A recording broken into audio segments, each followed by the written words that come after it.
Is there any word out there that you find like truly useless? Like a word, in your opinion, that is just, we do not need it at all? I don't think so. I think every word has its purpose. Oh, I mean, some are more fanciful than others, but I think we need every word we have. I mean, maybe we could dispense with some of the slurs occasionally. Oh, those are good. That's really words, good. Yeah. Mm-hmm. Yeah. Well, I mean, they have a use. It's just a bad use, right? Right. Exactly. Like I'm not saying that I like having them around. we need pejoratives, right? Yeah. Well, they need something to like give us a reason to use good words. Something to contrast the other words against. Yeah. Don't say those. Do not say those. You can't have a shoulder angel without a shoulder devil, right? What is yin without yang? Exactly. How about you? You know what? Honestly, the word I was thinking of is the word good. Because I feel like it's just like a really weakened as a sense over time. We just gotta have so many other like better words to use in that sense, which is kind of like the opposite of slurs, I guess. Now that you mention it, I'm thinking many of the words that have been kind of defanged in usage by AI lately, like the word foster has been beaten to death, and other similar phrases that are overly chat-botted. Wait, tell me more about that. I don't know about that in regards to AI. Oh yeah, so it uses recognizable phrases. I mean, it has very sadly also it's attempting to beat the M dash to death. I will defend using the M dash as a human to the death. Course. I don't want anyone to tell me I can't use it anymore because it looks like ChatGPT. Also, your name is Emily. It's my dash. Yeah. Her middle name is Dash, if you can believe it. Yeah, so Dash her nickname. She was really fast in high school. Not to mention, Emily Dickinson is known for creating some of the most wonderful works in all of literature that are stuffed with M dashes. That's right. You come by it honestly. Welcome to Butter No Parsnips. Every week on Butter No Parsnips, your hosts Emily Moyers and Kyle Imperator take you on an adventure through the weird, wacky, wonderful, and sometimes even wicked world of one wayside word. Strange characters, delightful bits, and general joyousness abound. Join them as they test each other's etymological expertise.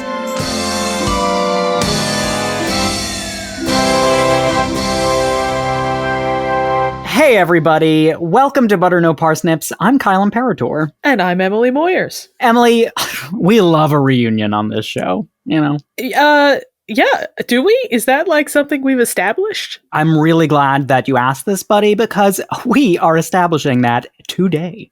Masterful, Kyle. Thanks. Emily, listening audience, making her long-anticipated return to Butter No Parsnips, let's welcome back for the second time ever, Jess Zafarris. Woo! Thank you so much for having me back on the show. Am I your first repeat visitor? Yeah. You are. Oh. Besides Emily, yeah, you're her first repeat visitor. Excellent. Yeah. Well, I'm excited to be here. I love this podcast. I love what you all do. And I had so much fun last time. You can't keep me away. Oh, perfect. For folks who might be unfamiliar, Jess is an author and etymologist. She was on our show the first time on episode 26, Sex, Lies, and Insults, promoting her previous book, Words from Hell. You might also be familiar with her from her wildly successful podcast, Words Unraveled, with YouTube's Rob Words. But today, she's here to promote her newest book, Useless Etymology. I sure am. I just got my hard copies, my author copies of it, and I love it. It's so pretty. It has nice scroll work everywhere. It's opulent, just like the contents. So I'm excited about that, and ditching Rob for the evening just to come hang out with the cool kids. Absolutely, we're stealing you away, Jess. You've had a few books come out now: Words from Hell and Once Upon a Word. But Useless Etymology is your longest incubating project. Is that right? This title comes from the blog that started it all? That is true. I started this blog about a decade ago, but I had actually been writing posts titled Useless Etymology on the etymology subreddit for years before that. So it's even older than the blog. I have deleted many of them over time because I've been porting them over to my own materials, but you might still find one that I missed back there. Like I found one the other day because someone commented on it years later. It's like, oh, okay. But I started digging around in undergrad and put my mind to it in grad school. Not that I've ever been at all consistent about it, but it's so easy to sink into any topic via etymology as your conduit. And as someone who is always hungry for a story, it is one of the quickest ways to find and satisfy that craving, which I'm sure you can understand. Yeah, it really is a craving. That's a good way to put it. It never Like, stops. Once you get started, like, I'm going to do this again. Did you expect as many successful projects to precede the Useless Etymology book? I did not. I had been trying to write this book for about 10 years, and I staggered and careened into other projects along the way. It was my kid's book, but the publisher came out of nowhere and were like, we like your blog. Would you write a kid's book? And I'm like, I've never written anything for kids, but I'll try. So I did. For that one, I worked with an editor who had edited kids' books before. So she was like, no, you cannot use that word in this book. A child will not know what it means. And unless you want to explain it, then we're not doing it. Like, I think they made me take out decimate from that one too, because I was like, yeah, it's about killing 1/10 of your soldiers in specific Roman circumstances. And she was like, we can't do that one. This is for children. And I was like, that's okay. I'll save it for the next book. And that's when, and that's when Chambers, which has been, it's part of John Murray Press, which has been around. It's like Jane Austen and Darwin's publisher too. They reached out to me and were like, have you thought about writing another book? And I said, sure, here are 2 proposals. And they were like, we'll take both. And I was like, I'd love to write Useless Etymology first. And they were like, no. Words from hell. So I ended up doing that. I don't regret it. I think I got better at writing books over time. I have also just completed a 4th manuscript for them called Into the Words about naturalist terms like plants and animals and the natural world. And I found that to be the easiest book in terms of, well, at least once I sat down and did it and stopped dawdling for 6 months, I found that it flowed very easily. I am very glad, just as a side note, that you specified what you meant, because I get naturalist and naturist mixed up every single time I hear the word. That would have gone in Sex, Lies, and Insults. There we go. Have you, you've been working on this for so long, as you said, have your research methods and like kind of approach to etymology and word content changed over time? I'm faster. I know where to look. I'm sure the same is true of you. Like Absolutely. Before you were... being more confident in verifying sources, knowing what is a credible source and what isn't, that's a lot faster, not having to go back and fact check quite as many items. I'd say I've also gotten a lot better at finding primary instances of words over time. Like, of course, it's easy to believe the OED's references, but digging them up often reveals a lot more context than the listing and the entry suggests. That's a great point. Yeah, like that. I mean, the OED is impressive, you know, for its scale, but there's only so much that it can be done, especially like over time, like just more information gets put online. So it's easier to find things. Plus its job isn't to draw conclusions about words. It's to tell you, it's to document them, you know, whereas we can have a little more fun editorializing. Yes. There's always that hope that like you do the research and find out like what research people have done already on a word. Mm-hmm. And then there's always that hope that like, can I find out a little bit more than what's out there? I found that the thing I do, I don't know that I've uncovered anything totally original, but making connections that other people haven't before, or that you don't see done frequently, or perhaps just the first time for me, tends to be where you find the joy. Or if you can't find a satisfactory explanation for something, then finding a credible way to explain it. I remember a while back, Hank Green put out an ask, why do what, where, and when correspond to that, there, and then? And so I like took it as a challenge, and that appears in Useless Etymology now, because they are like the WH structure on the front of those words is a recurring facet of not just English, but every Proto-Indo-European language and a bunch of others. So it is fun to make connections. And like you couldn't just Google that, you know? Yeah. Right. Yeah. So talk to us about the title of the book. You outline in the book this sort of like wink wink about using the word useless, but there are obviously going to be folks who genuinely don't see the purpose of etymology. I mean, we all find it fun, but maybe not everybody does. Do you feel humorously leaning into that indifference is inviting people in, or is that more of a reclamation for yourself as a word nerd to brush off the haters? I would hope so. I mean, when I initially titled the blog that and was writing on Reddit under that, it was based on the notion of like, I'm doing this deep dive that most people probably would not do. I'm making some connections that you wouldn't think about before. And a lot of people are going to walk away thinking, well, now I know that, and that doesn't help me do anything. But I think it does. Like, I think the connections come up later, and it helps you embrace and expand literacy at any age because you recognize patterns. It helps you with foreign language learning. It helps you be more precise with word choices because you understand what a root means. You might also be like, well, wait, why does that root mean that for a given word? And it gives you an opportunity to dig into storytelling. So I think there is a lot of use there. I think there's entertainment. I think there's wonder. And I think there are like practical skills that come to it. But there's also like, as you said, there are plenty of people who don't think it's worth your time. And this comes up regularly. Like there was an Onion article not too long ago about like, oh, thank God the two guys at the party who are into etymology found each other and are talking in the corner. Like that was the headline was something along those lines. And I was like, oh, like 50 people sent me that article. It's like, thanks. Scene. Scene. Well, now I want to go to more parties because previously I was not into parties because I didn't think those people were there. Right, but they are. You just got to find them.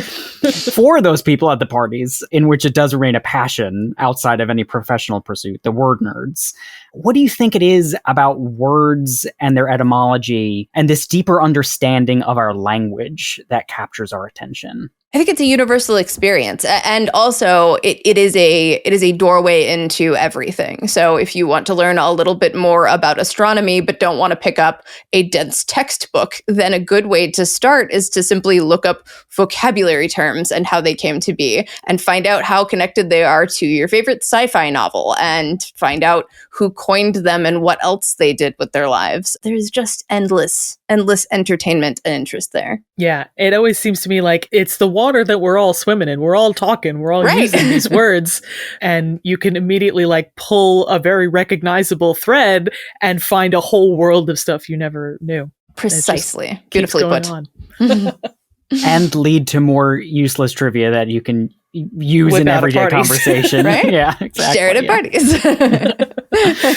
parties. Well, Jess, now that we've found out for the second time who the woman is behind the words, let's get into the book with this segment in your honor called Useless Etymology.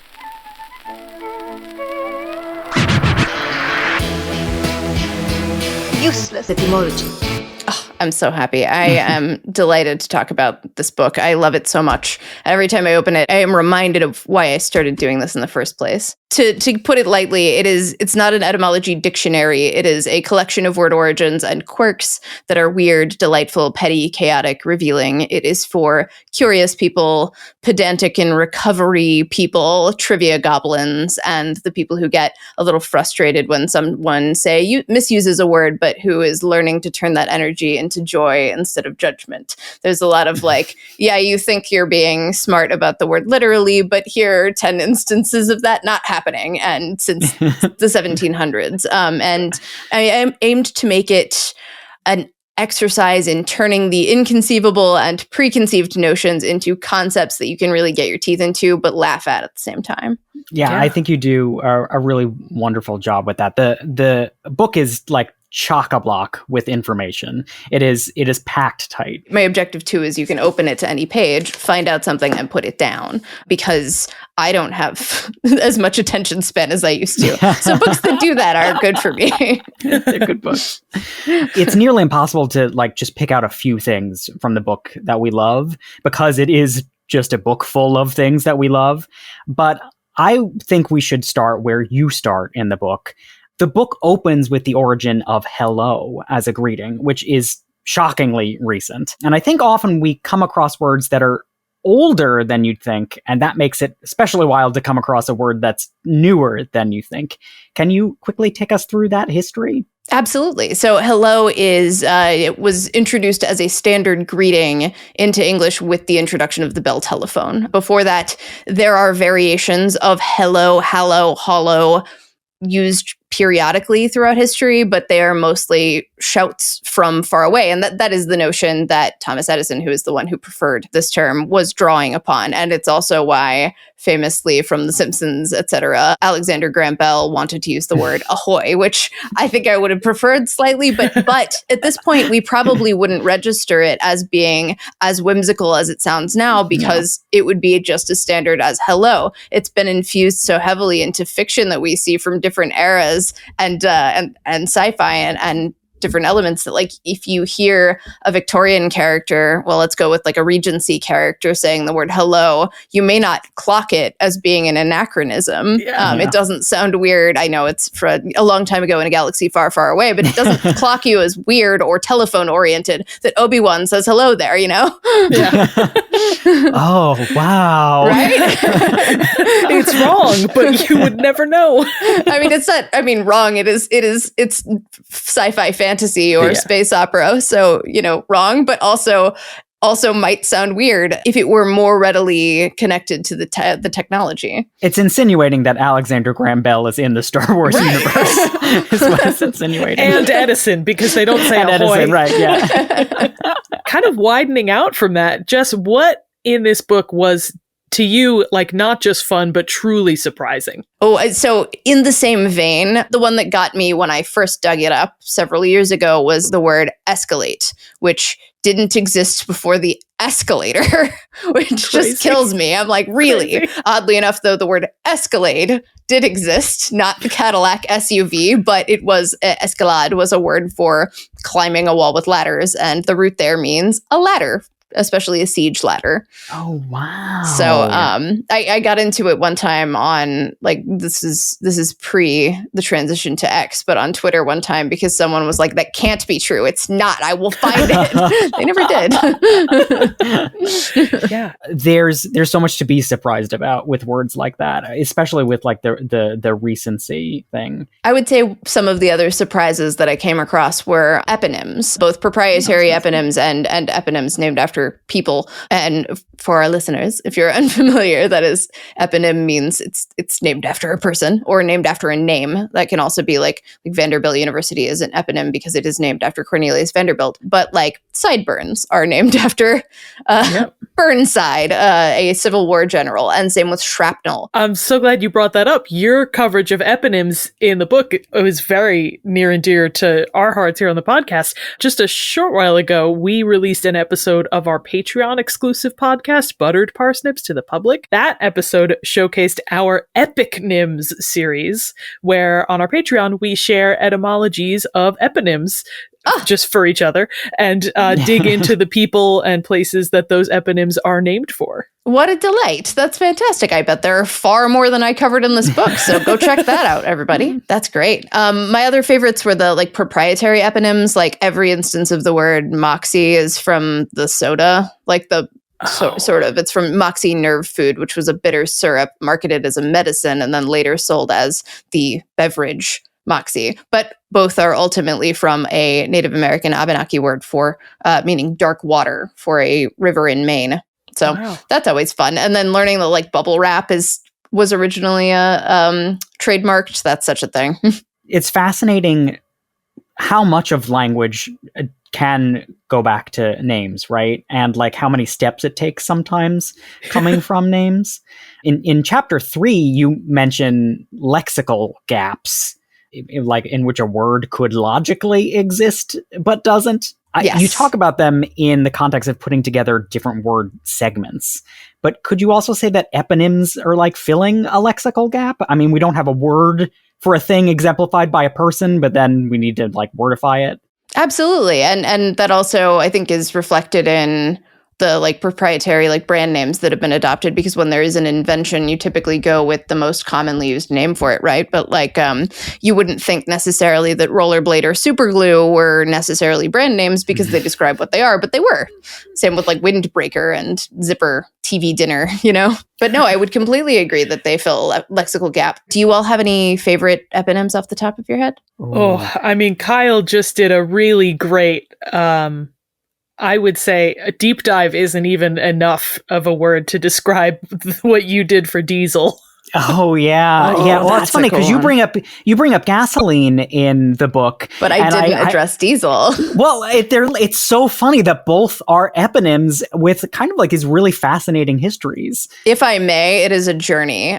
Please. So it all goes back to John Cassell. That is the name we're working with. He's an Englishman who sold refined petroleum for powering lamps. And based on his name, he turned it into gasoline. And you might think that he used like the Latin-derived chemical suffix "ine" to make it sound sciencey. But nope, he was using the Greek-derived suffix "ylene," meaning olive, because it was oil-like almost. He even had a fancy ad placed for it. The patent gasoline oil, safe, economic, and brilliant, possesses all the requisites which have so long been desired as a means of powerful artificial light. Because, of course, it was used as a light source then. But then a guy named John Boyd comes in, Irishman. He starts selling counterfeit gasoline in his shop, and he calls it gasoline, and Cassell finds out, sends him a nasty gram, tells him to desist. So Boyd just takes the same name and sells it as gasoline. We'll just add a little click on that C right there. So American refineries took gasoline and turned it into gasoline. And in doing so, they did add a reference to the Latin oleum, meaning oil, just like petroleum as well. And then the ine ending on the end is evoking the Latin elemental ine. So that's such a thing. Incredibly So complex. It's so convoluted, right? Yeah, it's so convoluted. Eponyms are crazy because even like some of them are just directly like, oh, that was this guy's name or that was this brand name and now it's a word and it's very simple. But sometimes it's such a journey. I would say money is another one of these because it's named after Moneta, which is an epithet for the goddess Juno, who had a temple on the Capitoline Hill in Rome where money was minted. And like all money is named after that. That's insane. Right? So we can just all agree eponyms are the best Yeah, words. they're the I best. think. We can end the Just episode keep going here. on that. That was the whole thing. I want to go back. One of the things that we talk about often on our podcast, but like don't directly reference, is collocation, which you bring up in the book. Can you define collocation for our listeners and talk to us about the implications of these like kinds of patterns in our speech and writing? You were saying about like super glue being, that's something now, because it was a trademark thing, but because it was trademarked, we use those words together so often, right? It became a phrase, right? Absolutely. Those are collocated terms, super and glue, because we use them frequently together. This is when we collectively decide that words sound right together to the extent that we just do it. And it actually causes a lot of problems for people who are learning English, especially because helping verbs are often collocated in illogical ways. Like you could say do time, and everyone who is a native English speaker would understand that you're talking about spending time in prison. There's nothing about do or time that specifically references prison. Let's see a couple other examples. There is nothing specific about paying respects to someone that should necessarily involve a transaction. You could say give respects. You could say, but it doesn't sound right because we are used to paying respects. They're not glued together. You could give attention, but pay attention, another pay one. You could also just say eat a pill or gulp a pill, but more people use the collocated phrase take a pill. And why are you taking it? Are you removing it from someone else? Are you taking it into your soul? Like, is it absorbing it into your life? Which maybe that is the logic, but the logic is probably simpler than that. It's probably just someone said it in media, or it was written down in a popular piece of writing, and we absorbed it that way, or we simply started saying it that way and it sounded right. The ones that get creative, and but we have evidence that they are often from media, or they were first in poetry, or some are Shakespearean. So, same thing. But they're the ones like blissfully unaware, or bitter disappointment, or woefully ill-prepared, things like that. We repeat these tropes over and over again because we are used to hearing them. And they sort of have a flowery feel that feels like I can't separate it. It's this beautifully crafted phrase. There are a lot of ways you could describe excruciating pain, not using the word excruciating, but and how often do you use the term excruciating outside of pain? Like, Yeah. It was excruciatingly beautiful. right. And that, like, see, when you pull one of these words that's usually collocated out of it, it becomes more fun to play with too. That's the other cool thing here, is like you can rip up expected collocations and bust cliches and create new forms of writing, which is why when we hear someone say something like excruciatingly beautiful, we're like, that means more to me than excruciatingly painful. It triggers something, right? Yeah. That's good writing. That is good. That's a wow. Yeah, we need to talk more about that. As a device, right, for authors. Yeah. It also helps people break free. Not to drag us back into our future episode on AI, but it also helps you break free of AI generated tropes. Like by pulling yourself out of the expected, you create more creativity and originality in your own writing and incorporate your own voice into it. I was going to say there's something mimetic about collocated words. Yeah. It's like how they catch on. They're like memes. Yes, and absolutely. Again, another episode that we could have about memes and language. I think I did mention in the book too that memes are named after genes because of the way they spread. Not after diseases, which Not is after perhaps... Though we have like virality, right? Wow. Great point. This is fun. You've got me on a rant. That's what we strive for. Yeah. On the subject of flowery language, you bring up whither, hither, thither, and whence, hence, and thence, all of which are words that most people are probably only going to run into when someone wants to be sort of like humorously inflating their language or bloviating their language, if you want to be fancy. But can you like dig into these fancy words and like the sort of patterns and structure that are there? Gladly. So these are called, I believe it's pronounced locative adverbs, but it looks like locate. It tells you something about direction or location, and they're often created using prepositions or parts of prepositions. Now, whither, there's a formula here. This is one of those things that I kind of like picked apart myself to do word math. But there is a math or logic to it when you use whither, hither, and thither, which are vestiges of Middle English or early modern English. Whither means to what place. So whither has she gone means to what place has she gone. These are directional because they correspond to pronouns. They're called anaphoric, meaning they stand in for other words just like pronouns do. So you end up replacing a whole phrase with these words. So hither similarly means to this place. She came hither. She came to this place. Thither is to that place. She went thither. She went to that place.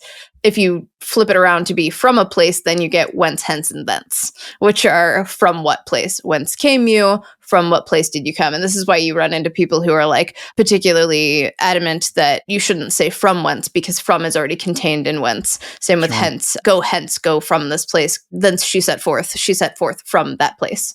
And I think that one is probably, thence in particular, is probably under-recognized as far as its meaning more than some of the others here, because a lot of people interpret thence as meaning like then. So if you say thence she set forth, then people might be like, then she went, I mean, that's like, wherefore art thou Romeo? Yes, exactly. Wherefore is, why does it mean why? Yeah, exactly. I love this etymology because of the math that you bring up, because it's like, oh, it's a formula. Can I just make up my own words here with some sort of weird logic using, why and when? Like, it's just the possibilities are endless, man. I love when you break into that logic, though, because it totally shatters the notion that English is a collective and it retains a lot of the elements of the languages that make it up, but it is not illogical. Like there is logic to it. If there is not logic to it, it is because we've intentionally broken that logic. But there is math in this book. The formulas for making words like therein and herein and therewith, that there are formulas in this so you can figure out what they mean and how to make them. For those of you at home who were nervous about picking up this book because there was no math in it, don't worry. We're putting those worries to rest. There is math in this book. Never fear. I'd also love to talk about maybe the places where logic breaks down. I was super into the areas that got into like folk etymology. Ooh, I yes. was realizing reading your book, I've often used that phrase, and I think we've used on the podcast, the phrase folk etymology to just mean like a wrong etymology that a lot of people think is true. But in fact, it refers to a mistaken etymology that actually impacts the spelling and meaning of the word. Have I got that right? That is right. The usage has become more flexible over time as it has entered common parlance. But yes, specifically, it is when an assumption about a word makes a change to the word itself or how it's used. And I actually made a big list of these the other day, and only some of them are in the book. I think I have outrage and pickaxe in there, but like outrage isn't related to the word out or rage. It's from the Latin ultraticum, which became outrage in French, and it doesn't have the word out in it. It doesn't have the word rage in it. It has no relation whatsoever to those words. It just has a noun forming French ending on it. But it was understood to mean that over time. But it's also, as a result, become more intense over time. You still see terms like outrageous outfit. There's another one of our collocations. But an outrageous outfit doesn't make you angry. It looks unusual. It looks excessive, like the Latin ultraticum, which means excess. And, while you can, say like, this is an outrage, you might be yelling it, but are you really raging, or are you saying this is excessive? If you think through it, like in most cases, and especially if you look at earlier instances of the word, it's used more to mean excess than fury. The other one that you have in the book that was fascinating to me was hangnail. Right. Because how can that not have come from hangnail? It's a nail that's hanging. Right. And it absolutely makes sense that it would be. And it's the logic here is that it's not necessarily like when you say I have a hangnail, you're not necessarily talking about your nail like having broken slightly and fallen off. It's that little annoying like spike that hangs out in the corner of your finger and won't go away and you can't pull it out. And it literally means a painful spike. So the first element of the Middle English agnail is related to the word angst and anguish and anxious, and then the second half is related to nail, but an iron nail or a spike, not your fingernail. Though they are related. I will say on that one, the second element is related to the same kind of fingernail you have on your fingers, but the first element is not related to hang. Pickaxe is the other wild one, which isn't related to pick or axe. It's from the Latin word for woodpecker, and it was describing like although it has a pick and an axe on it, a pickaxe doesn't always necessarily have to have both of those components on it, and its shape is its similarity and purpose, which works like a woodpecker's bill. I mean, this great stuff. Yeah, it really is great stuff. I mean, this is why there are people out there who have championed changing the spelling of these words so that that it's an angst nail and not a hangnail. And I don't know if that's good or bad. The jury's still out on whether or not we should call it an angst nail. Mm-hmm. Assumptions are prevalent throughout these chapters, right? They're necessary for research, but there are still plenty of assumptions in etymological research that don't lead to like massive missteps in creating folk etymologies. How can we be sure, especially when the etymology says something like might come from this source or is apparently from this source, that we've even made correct previous assumptions? Some of these, that's a really good question, and I might not have a good answer for it, but I was, for Words Unraveled, it hasn't come out yet, but we just did an episode on Samuel Johnson's dictionary, which you all have covered before, as I recall. Beautiful work, heavily editorialized, and a lot of, and it was notable for being the first dictionary that used a ton of like existing literary references, but he also heavily favors like established authors of a similar class or higher to himself. He is judgmental of lower classes. He's judgmental of people from different backgrounds. He doesn't like new French words in English, and he says that clearly. This is a low word. It's unnecessary. We don't need that. But a lot of the references that he has in there are still ones that you will find in etymology dictionaries as the first known reference to a word, and it's because sometimes we don't have earlier evidence of it, whether or not he was correct. Maybe it was the first one he found, but he also didn't have the internet at his fingertips, and he did this in only 8 years, So quick. Right. 8 years is quick. He was like, and he thought it would take 3 years. The OED guy thought it would take like 8 and it took 40. Right. So I don't know that there is. I mean, one of the reasons we even have reconstructed Proto-Indo-European roots is because we're like, well, that's the best guess we've got, What else could it be? Which, by the way, if you all have you read Laura Spinney's Proto yet? It came out recently. It's an examination of who spoke Proto-Indo-European, who were these people and where did they come from and why. It's very good. Really nice anthropology take on language. Good rec. So she has a better answer than I do. I mean, that's a great answer. And it plays to the idea that maybe when we're doing etymological research, we need to assume that these assumptions are assumptions and, fight against it. I don't know. Yeah. I think I'm starting to keep that in mind more. I feel like when I do episodes, sometimes I'm like, hey guys, these are the theories that I've found. I'm not going to bother trying to conject what is right because we just don't know. And I think the most correct thing to say is that we don't know. I'm gonna drop a soft swear word here, but one of the best examples of this is many etymology sources will say that ass as a word for a butt is more recent than it appears to be. But it's very obvious, say, in A Midsummer Night's Dream, that there is a triple entendre joke about the character Bottom making a joke about being an ass and having a donkey head. Like it was both at the time, though that's not necessarily that's considered maybe an assumption by some sources. So, which seemed pretty obvious to me. It's a butt joke. Like his name's Bottom. What else could it mean? I'm glad we're on the topic of etymological research. We asked this question to Douglas Harper of Etym Online, but we'd love to hear your take as well. He's a cool dude, and he's someone that definitely thinks it's like not his place to make the assumptions, but he will give you like all of the context.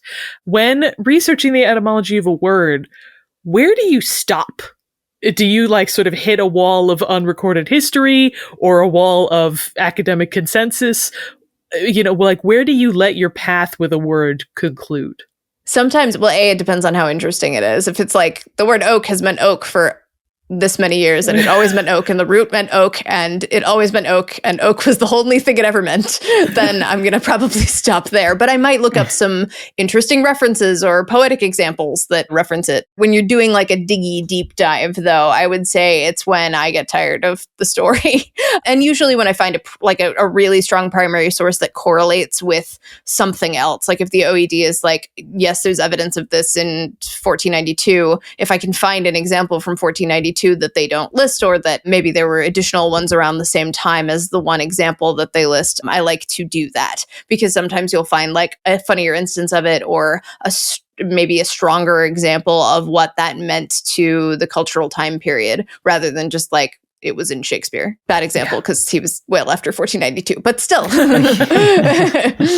But I mean, but a place that a lot of people stop. So like that's a fair example and a great answer because I feel like personally that's oftentimes when I'll stop is if I can find a stronger instance of it. But your previous reasoning is kind of what Doug said actually as his answer was basically like I go until it tires me out and then I'm like I gotta do something else, Yep, exactly. Because you can spend all day on a single origin.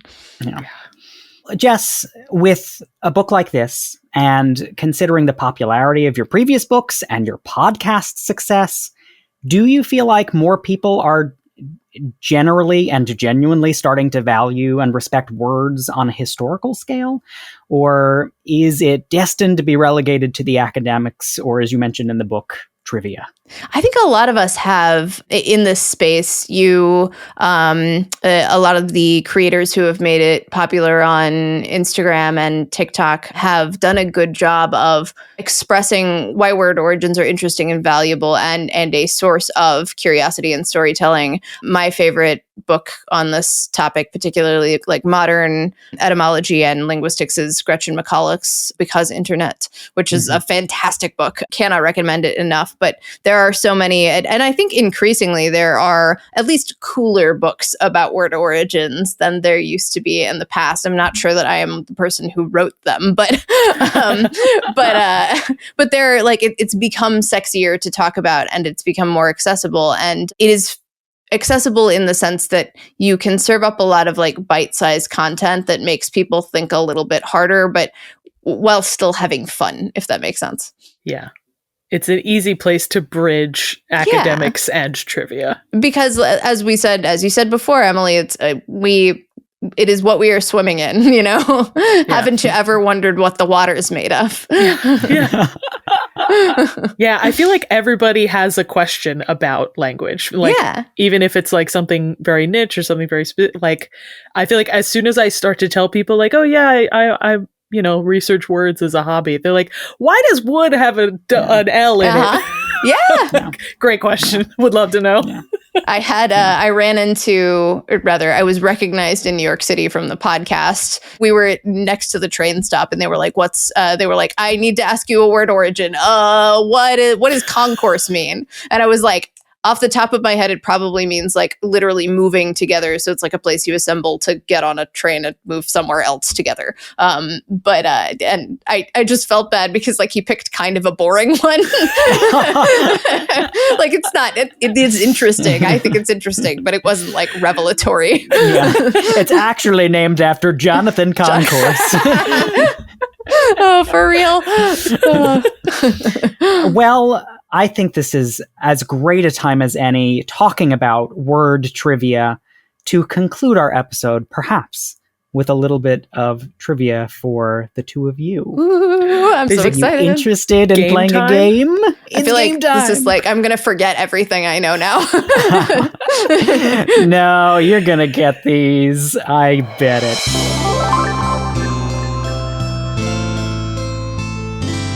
So your game today is called Terms of Endangerment. Ooh, fun. So in Chapter 17 of Useless Etymology, Jess, you bring up Juliana Berner's Book of St. Albans, or the Book of Hawking, Hunting, and Blazing of Arms. I love that book. Listed in the Book of St. Albans are the many terms of venery, or nouns of assembly, which are collective nouns used to describe groups of animals, as in a gaggle of geese or a murder of crows. The words used are typically descriptive of the animal, its behaviors, or its cultural associations. And so in today's game, called Terms of Endangerment, because you're in danger of getting things wrong, and also animals, they're going to come out and attack you is what I'm saying. Oh, I see. Yeah, if you get it wrong. I'm going to give you a word and 3 kinds of animals. Your job is to tell me which of those 3 animals uses said word for its collective noun. You will have only your many preconceived and, Emily, often hurtful and ignorant notions about that animal to find your answer. But this is cooperative, so work together. I feel like I'm cheating at this one because I have mentioned this in every single book I've ever written. Great. I'm going to get all of them wrong. So let's see. You can lead Emily to the answer. How's about that? Tell you what, I'll do like a wild guess first before everyone, and then you can say what the real answer is. So your first collective noun is mustering. Is it a mustering of storks, walruses, or guinea pigs? Well, I was wrong. I don't know this one. None of those have, I feel like when I hear mustering, I think like military, and none of those feel very, I guess maybe storks could seem militarious. I would lean walruses because they are usually in giant not pods. There's probably a word for what pinnipeds do in groups, but whatever they are, packs. but musterings. But sure. And I guess if you're thinking like an old Southern colonel that has the big walrus mustache, he musters his troops. So here's the rest of my logic here. I think guinea pigs could work because there are also a lot of them. They are social animals, and even in the wild, they are together. So I would say that, but it doesn't.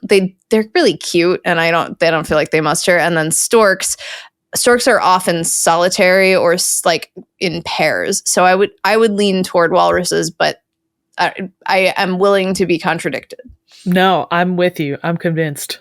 The answer is actually storks. What? you were totally on. I'm so sorry. God. Oh man, never believe me again. We're competitive from here on out. Yep. Let's do it. It's not because of the malicious connection though. The military it just means connection. they look like they could be. I don't know. They look like they could be lieutenants in an army. Yeah. So groups of walruses and groups of guinea pigs are both referred to as herds. Huh. Yeah. Womp womp. I just did I know, right? That's kind of sad. I just did a quick look. Mustering was a general term for a group of livestock. So I guess that's how it came to mean storks, although I don't know any of stork farmers out there, so I'm not sure what the connection could have possibly been. Looks like I was also super wrong about them being solitary. They hang out together all the time. They have a whole cooperative nesting society. This was I've only ever seen one at a time. Yeah. Yep, I was going with herons, I think, because you do typically only see herons one at a time. I was thinking the same thing. It was like they must be the same. You don't picture storks delivering babies as a group activity. Exactly. Exactly. This is a doula service. Okay, your next term is bloat. Bloat. Okay. Is it a bloat of hippopotamuses, bullfrogs, or bottlenose whales? Ooh. Oh. All of those sound so reasonable. Right. I like bullfrog and hippo. I guess I like bullfrog for the exactly.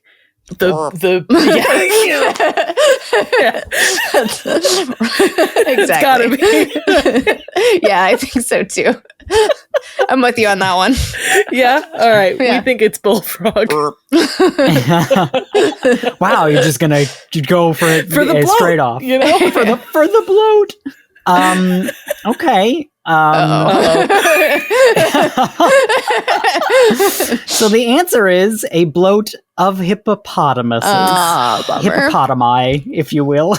You know what? I disagree with that one. I know I don't get to disagree with it, but hippos are although they have a lot of blubber on them, they are very muscular. The vicious. Muscles under, holy bejesus. So I think it should be bullfrogs. Yeah, yes. I decide I think we are more correct. Yes, we are allowed one veto, right, Kyle? Yes, you are. So from now on in history, it'll be a bloat of bullfrogs. While for bottlenose whales, which are different from bottlenose dolphins, BT dubs, it's called a grind. Groups of whales in general can be called a pod, gam, or school. Bullfrogs, on the other hand, will adopt the terms generally used by any frogs, which are colony or army. Army is Army cool. of frogs. I've heard that. Literally yesterday on my Instagram page, I posted a video because I have a little ornamental pond in my backyard, and there were 7 frogs, and they were all sitting in a line, and so I put military music behind them. So funny, appropriate. Oh yes, yeah. I think literal I saw that. army of frogs. Yeah. Okay, last one. And hey, remember, the word will often reflect what you know about the animal, right? Just keep that in mind. I feel like I'm this scared. is bait. Okay, so your word is bazaar, Bazaar. Oh. Is it a bazaar of guillemots, Guillemots, sticklebacks, Stickleback, like stickle and back, or bobolinks, Bobolinks? What now? I'm upset The things with I know Kyle. about those animals is that they have funny names. Who sounds most likely to be running a bazaar? Are you confident on the pronunciation of the first one? Because it looks French to me. It can be pronounced guillemots in British. It's guillemots, but guillemot. Yeah, it's not pronounced. It looks like it would be guillemot, but no. Okay, so if it's also called guillemot by British people, that means that British people will have seen them frequently enough to good call them trick. that. Stickleback sounds like, it sounds like a boar, but I feel like that's probably that's like a trick. Maybe it sounds too much like a boar. I'm feeling like it's like a toad. Yeah, that works too. I think that's also, or like a lizard or something. Yeah. But why stickle?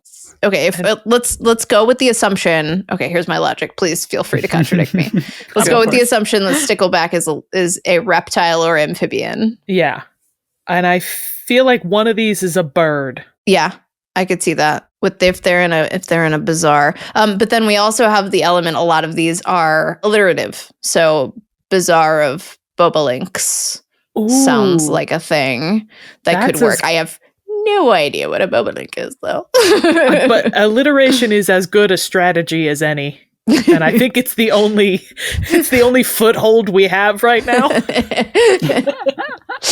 So let's cling to what we have. I'm prepared to follow you on Bazaar of Bobolinks. That's a great answer because I also would have guessed that. But unfortunately, no. The answer is guillemot. Is a bazaar of guillemots. So, for those not in the know, which, as Seth planned, should be most everyone out there on the face of the planet, a guillemot is a kind of seabird, sort of like a cross between a penguin and a pigeon. So, they're really cute. I'm Googling them now. I didn't while we were. I'm searching as we speak. They look somewhat boobyish. Adorable. They do look boobyish. So sticklebacks are little fish that have, if you can believe it, little prickly spines on their backs. Sticky backs. Mm-hmm. So they're called a shoal of sticklebacks. Oh yeah, the shoal is also for squid too, right? It should be squad, yes. But I think it's shoal. It's a shame we already used up our veto. We can't squad and squid. Oh, and it looks like a bobolink is a bird too. And yep, a bobolink is also a type of bird. Aptly, they're called a chain of bobolinks. A chain of links. That's good. Yeah, and I think both guillemots and bobolinks are named for their bird call. Oh, that's cool. Yeah, like that makes sense. All right, well, I got some revisions to do. Thanks. Listen, congratulations, guys. But it was a learning experience. It was. I needed all that. Learned so much. And Jess, thank you for helping us get through the learning. You made it fun for us. That was very fun. I'm sorry that I torpedoed your first one. Ruined the stork. Don't even worry about mustering. Jess, thank you so much for joining us today on the show and for talking about all of this with us. You are fantastic. We have been so happy to see you grow into a third book and a fantastically successful podcast. Can you let our audience know where they can find you, the book, the podcast, and all other things, Jess? Yes, I'm on primarily TikTok and YouTube. TikTok is my name, Jess Zafarris. My YouTube channel is that's our podcast is primarily on YouTube, though it is also everywhere else you get your podcast. It's called Words Unraveled with 2 L's in Unraveled. And I also, you may find my handle Useless Etymology on Instagram, where it has been there for quite some time. So I would love to connect with anyone who is listening. Thank you again, Jess. And again, that's Useless Etymology, and there's obviously nothing useless about it. Thank you. Y'all are the best. Remember, listeners, you can find this podcast, Butter No Parsnips, on social media, on Facebook and Instagram at Butter No Parsnips Podcast, and on TikTok at Butter No Parsnips. And if you like today's episode, consider giving us a 5-star rating or review wherever you heard us. And if you really like today's episode, consider donating to our Patreon at patreon.com/butternoparsnips. Donating $5 or more earns you a shout out either on social media or here on the podcast. Thanks so much to all of you. You help us make what we make. And with that, I've been Emily Moyers. And I've been Kyle Imperator. And you've been Jess Zafarris. And this has been Butter No Parsnips.